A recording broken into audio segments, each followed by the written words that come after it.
ನಮಸ್ಕಾರ, ವಾರ್ತಾ ಭಾರತಿ ಟಾಪ್ 20 ನ್ಯೂಸ್ಗೆ ಸ್ವಾಗತ. ಇವತ್ತಿನ ಪ್ರಮುಖ ಸುದ್ದಿಗಳ ಹೈಲೈಟ್ಸ್ ನಿಮಗಾಗಿ ಇಲ್ಲಿವೆ. ವಚನ ಚಳುವಳಿಯ ಮೂಲಕ ನಾಡಿಗೆ ವಿಚಾರ ಕ್ರಾಂತಿಯನ್ನು ಪರಿಚಯಿಸಿದ ಕಲ್ಯಾಣ ಕರ್ನಾಟಕ ಅಂದಿನಿಂದ ಇಂದಿನವರೆಗೂ ವೈಚಾರಿಕ ಪ್ರಜ್ಞೆಯಲ್ಲಿ ಸದಾ ಮುಂದಿದೆ. ಇಂತಹ ಕಲ್ಯಾಣ ಶರಣರ ನಾಡು ಎಂದಿಗೂ ಆರ್ಎಸ್ಎಸ್ ಬಿಜೆಪಿಯವರ ಚಿಂತನೆಗೆ ಅವಕಾಶ ನೀಡೋದಿಲ್ಲ ಅಂತ ಅಭಿಪ್ರಾಯಪಟ್ಟ ಗ್ರಾಮೀಣಾಭಿವೃದ್ಧಿ ಸಚಿವ ಪ್ರಿಯಾಂಕ್ ಖರ್ಗೆ. ರಾಜ್ಯದಲ್ಲಿ ಬಿಜೆಪಿ, ಆರ್ಎಸ್ಎಸ್ ಹಾಗೂ ವಿಶ್ವ ಹಿಂದೂ ಪರಿಷತ್ ಸಂಘಟನೆಗಳು ಕೋಮುದ್ವೇಷವನ್ನು ಹರಡುತ್ತಿವೆ, ಧರ್ಮಗಳ ಮಧ್ಯೆ ವೈಮನಸ್ಸು ಹುಟ್ಟುಹಾಕುವ ಕಾರ್ಖಾನೆಗಳಂತಾಗಿವೆ ಅಂತ ರವಿವಾರ ಹೇಳಿಕೆ ನೀಡಿದ ಸಚಿವ ಪ್ರಿಯಾಂಕ್ ಖರ್ಗೆ. ದ್ವೇಷ ಭಾಷಣಕ್ಕೆ ಕಡಿವಾಣ ಹಾಕಲೇಬೇಕಿದೆ. ಈ ಉದ್ದೇಶದಿಂದ ರಾಜ್ಯ ಸರ್ಕಾರ ಸದ್ಯದಲ್ಲಿ ಹೊಸ ಕಾಯ್ದೆ ಜಾರಿಗೆ ತರಲಿದೆ ಅಂತ ಹೇಳಿಕೆ. ಪುತ್ತೂರಿನ ಬಿಜೆಪಿ ಮುಖಂಡ ಪುತ್ತಿಲ ಪರಿವಾರದ ಸಂಸ್ಥಾಪಕ ಅರುಣ್ ಕುಮಾರ್ ಪುತ್ತಿಲರನ್ನ ದಕ್ಷಿಣ ಕನ್ನಡ ಜಿಲ್ಲೆಯಿಂದ ಗಡೀಪಾರು ಮಾಡುವ ಆದೇಶ ಹೊರಡಿಸುವ ಕುರಿತು ಜೂನ್ 6ರಂದು ವಿಚಾರಣೆಗೆ ಹಾಜರಾಗೋಕೆ ನೋಟಿಸ್ ಜಾರಿಗೊಳಿಸಿದ ಪುತ್ತೂರು ಉಪವಿಭಾಗದ ದಂಡಾಧಿಕಾರಿಯಾದ ಸಹಾಯಕ ಆಯುಕ್ತರು. ಕರ್ನಾಟಕ ಪೊಲೀಸ್ ಅಧಿನಿಯಮ 1963 ಕಲಂ 58ರ ಅಡಿಯಲ್ಲಿ ನೋಟಿಸ್ ಜಾರಿ.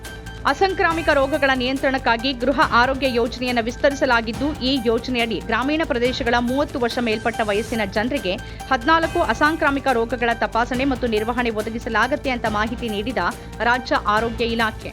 ರಾಜ್ಯದಲ್ಲಿ ಎಸ್ಎಸ್ಎಲ್ಸಿ ಪರೀಕ್ಷೆಯ ಫಲಿತಾಂಶ ಕುಸಿತಗೊಂಡಿರುವ ಹಿನ್ನೆಲೆಯಲ್ಲಿ ಶಿಕ್ಷಣ ಇಲಾಖೆಯ ಡಿಡಿಪಿಐಗಳಿಗೆ ನೋಟಿಸ್ ಜಾರಿ ಮಾಡೋದು ಸರಿಯಾದ ಕ್ರಮ ಅಲ್ಲ, ಬದಲಾಗಿ ಶಿಕ್ಷಣ ನೀತಿಯ ವೈಫಲ್ಯಗಳನ್ನು ಗ್ರಹಿಸಬೇಕಿದೆ ಅಂತ ತಿಳಿಸಿದ ಖಾಸಗಿ ಶಾಲೆಗಳ ಒಕ್ಕೂಟ.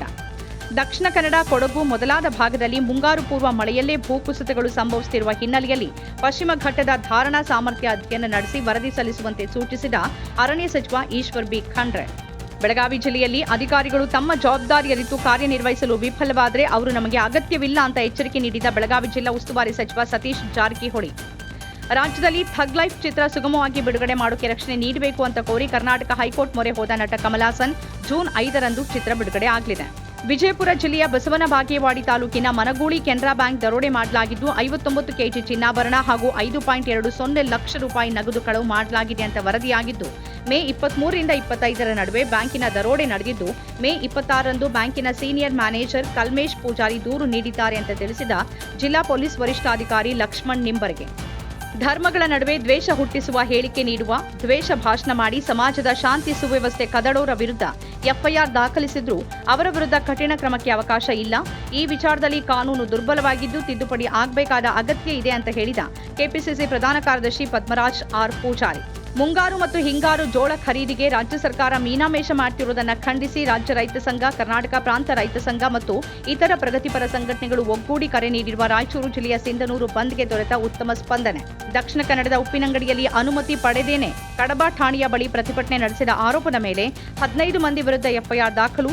ದಕ್ಷಿಣ ಕನ್ನಡ ಜಿಲ್ಲಾ ಪೊಲೀಸ್ ವ್ಯಾಪ್ತಿಯಲ್ಲಿ ಕಾನೂನು ಸುವ್ಯವಸ್ಥೆ ಕಾಪಾಡುವ ಉದ್ದೇಶದಿಂದ ವಿವಿಧ ಸಂಘಟನೆಗಳ ಪ್ರಮುಖರು ಅಪರಾಧದ ಹಿನ್ನೆಲೆ ಹೊಂದಿದ್ರೆ ಅದನ್ನು ಪರಿಶೀಲಿಸುವ ಕಾರ್ಯವನ್ನು ಪೊಲೀಸರು ಆರಂಭ ಮಾಡಿದ್ದಾರೆ. ಪೊಲೀಸರ ಕರ್ತವ್ಯ ನಿರ್ವಹಣೆಗೆ ಯಾರಾದರೂ ಅಡ್ಡಿಪಡಿಸಿದ್ರೆ ಅಂಥವರ ವಿರುದ್ಧ ಕಠಿಣ ಕ್ರಮ ಕೈಗೊಳ್ಳಲಿದ್ದೇವೆ ಅಂತ ಎಚ್ಚರಿಸಿದ ದಕ್ಷಿಣ ಕನ್ನಡದ ಜಿಲ್ಲಾ ಪೊಲೀಸ್ ವರಿಷ್ಠಾಧಿಕಾರಿ ಕೆ ಅರುಣ್. ಕಲಬುರಗಿ ಡಿಸಿಗೆ ಅವಹೇಳನ ಆರೋಪ. ಮೆರವಣಿಗೆಯೊಂದಿಗೆ ಬಂದು ಕಲಬುರಗಿ ದಕ್ಷಿಣ ಸಹಾಯಕ ಪೊಲೀಸ್ ಆಯುಕ್ತರ ಕಚೇರಿಯಲ್ಲಿ ವಿಚಾರಣೆಗೆ ಒಳಗಾದ ಬಿಜೆಪಿ ಎಂಎಲ್ಸಿ ರವಿಕುಮಾರ್. ಬಜ್ಪೇಯಿಯಲ್ಲಿ ಹತ್ಯೆಗೊಳಗಾದ ಸುಹಾಸ್ ಶೆಟ್ಟಿ ಶ್ರದ್ಧಾಂಜಲಿ ಕಾರ್ಯಕ್ರಮದಲ್ಲಿ ಸಮಾಜದ ಸ್ವಾಸ್ಥ್ಯ ಕೆಡುವಂತೆ, ಮತೀಯ ಗುಂಪುಗಳ ನಡುವೆ ವೈಮನಸ್ಸು ಉಂಟು ಮಾಡುವಂತೆ ಪ್ರಚೋದನಾತ್ಮಕವಾಗಿ ಹೇಳಿಕೆ ನೀಡಿದ ಆರೋಪದ ಮೇಲೆ ಆರ್ಎಸ್ಎಸ್ ಮುಖಂಡ ಕಲ್ಲಡ್ಕ ಪ್ರಭಾಕರ್ ಭಟ್ ವಿರುದ್ಧ ಬಂಟ್ವಾಳ ಗ್ರಾಮಾಂತರ ಪೊಲೀಸ್ ಠಾಣೆಯಲ್ಲಿ ಎಫ್ಐಆರ್ ದಾಖಲು. ಸಾಮಾನ್ಯ ಪ್ರಯಾಣಿಕರ ಅಗತ್ಯಗಳನ್ನು ಪೂರೈಸಲು ಹಾಗೂ ಪ್ರಯಾಣಿಕರ ಹೆಚ್ಚುವರಿ ದಟ್ಟಣೆಯನ್ನು ಸರಿದೂಗಿಸಲು ಭಾರತೀಯ ರೈಲ್ವೆ ಶೀಘ್ರವೇ 10,000 ಜನರಲ್ ಬೋಗಿಗಳನ್ನು ಪ್ರಯಾಣಿಕರ ಸೇವೆಗೆ ಸೇರ್ಪಡೆ ಮಾಡಿಕೊಳ್ಳಲಿದೆ ಅಂತ ತಿಳಿಸಿದ ರೈಲ್ವೆ ಖಾತೆ ರಾಜ್ಯ ಸಚಿವ ವಿ ಸೋಮಣ್ಣ. ನಟ ಕಮಲ್ ಹಾಸನ್ ಕ್ಷಮೆ ಕೇಳದೇ ಇದ್ರೆ ಥಗ್ ಲೈಫ್ ಸಿನಿಮಾ ಬಿಡುಗಡೆ ಅವಕಾಶ ನೀಡೋದಿಲ್ಲ ಅಂತ ಹೇಳಿದ ಕರ್ನಾಟಕ ಚಲನಚಿತ್ರ ವಾಣಿಜ್ಯ ಮಂಡಳಿ ಅಧ್ಯಕ್ಷ ಎಂ ನರಸಿಂಹಲು.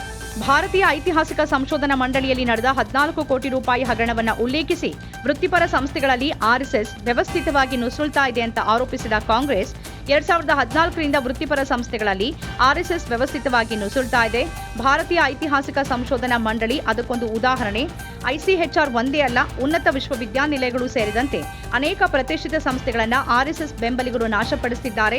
ಇದರಲ್ಲಿ ಅಚ್ಚರಿ ಪಡುವಂತದ್ದೇನಿಲ್ಲ ಅಂತ ಹೇಳಿದ ಕಾಂಗ್ರೆಸ್ ನಾಯಕ ಜಯರಾಮ್ ರಮೇಶ್.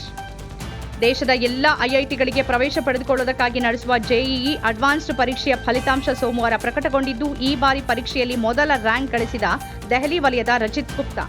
ಅರುಣಾಚಲ ಪ್ರದೇಶದಲ್ಲಿ ಭಾರೀ ಮಳೆ, ಪ್ರವಾಹದಿಂದ ಭೂಕುಸಿತ ಉಂಟಾಗಿದ್ದು ಮೃತರ ಸಂಖ್ಯೆ 10ಕ್ಕೆ ಏರಿಕೆಯಾಗಿದೆ ಅಂತ ಅಧಿಕಾರಿಗಳಿಂದ ಮಾಹಿತಿ. 23 ಜಿಲ್ಲೆಗಳ 156 ಗ್ರಾಮಗಳ 938 ಜನ ಪ್ರವಾಹದಿಂದ ಸಂತ್ರಸ್ತರಾಗಿದ್ದಾರೆ. ಲೋಹಿತ್ ಜಿಲ್ಲೆಯಲ್ಲಿ ಪ್ರವಾಹಕ್ಕೆ ಸಿಲುಕಿ ಮೃತಪಟ್ಟ ಒಬ್ಬರ ಮೃತದೇಹವನ್ನು ಹೊರತೆಗೆಯಲಾಗಿದೆ ಅಂತ ರಾಜ್ಯ ತುರ್ತು ಕಾರ್ಯಾಚರಣೆ ಕೇಂದ್ರದಿಂದ ಮಾಹಿತಿ.